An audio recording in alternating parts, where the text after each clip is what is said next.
What's the moment that made you decide being nice wasn't working anymore? I used to be the person everyone called when they needed something. The one who would drop everything to help a friend move or stay late at work to finish someone else's project. My boss would text me at 11 p.m., and I'd respond immediately. I'd cover shifts. When coworkers called in sick, I'd volunteer for the projects nobody wanted. I was raised to believe kindness would always come back to you. For 5 years at Davidson Media, I was the first to arrive and last to leave. I helped my coworkers meet their deadlines. I brought coffee for the team when everyone was stressed. I even let my boss Diane take credit for my ideas during presentations because she said it would look better coming from management. When my dad got sick last year, I asked Diane if I could work remotely 2 days a week so I could drive him to chemo. She sighed and said, "We really need you in the office, but I suppose we can make it work for a month or two." I was so grateful that I worked twice as hard on my office days, making sure nothing fell through the cracks. Dad's treatment was supposed to last 6 months, but after 3 months, Diane called me into her office. She said the remote arrangement wasn't working. The team needed me physically present every day, and besides, it had been long enough. I explained that Dad was only halfway through treatment, he couldn't drive himself and had no one else. She just stared at me until I lowered my eyes and said, "I understand."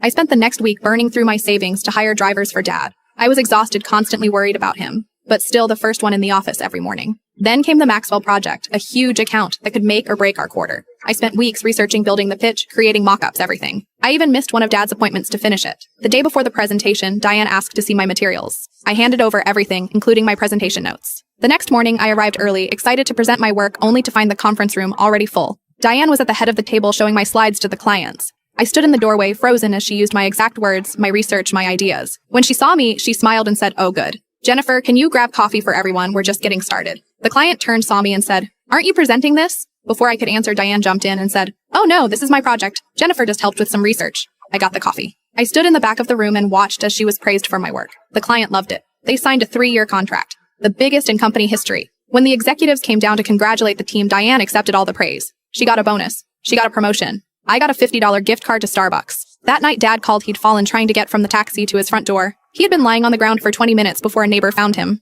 If I had been there, I kept thinking, if I had just been there. 2 days later, the company held a celebration for the Maxwell deal. Diane was given an award. I stood and clapped with everyone else. Then came the announcement that made everything stop. Diane would now head up a new division created specifically for the Maxwell account, and she needed a strong team. She spent 10 minutes talking about the qualities she was looking for, then announced her first hire, Ryan, the guy who had been with the company for 6 months and hadn't contributed a single thing to the project. I sat there stunned as everyone congratulated him. Then Diane looked at me and said, "Jennifer, I need those quarterly reports by end of day. I know you won't let me down." Something broke inside me. 5 years. 5 years of saying yes, of staying late, of missing time with my sick father. 5 years of watching others take credit for my work. 5 years of being nice. I stood up, walked to the bathroom, and stared at myself in the mirror. My hands were shaking. I barely recognized the woman looking back at me. That was the moment. That exact moment when I decided being nice wasn't working anymore. I couldn't fit what happens next in this short video. Watch the rest down below.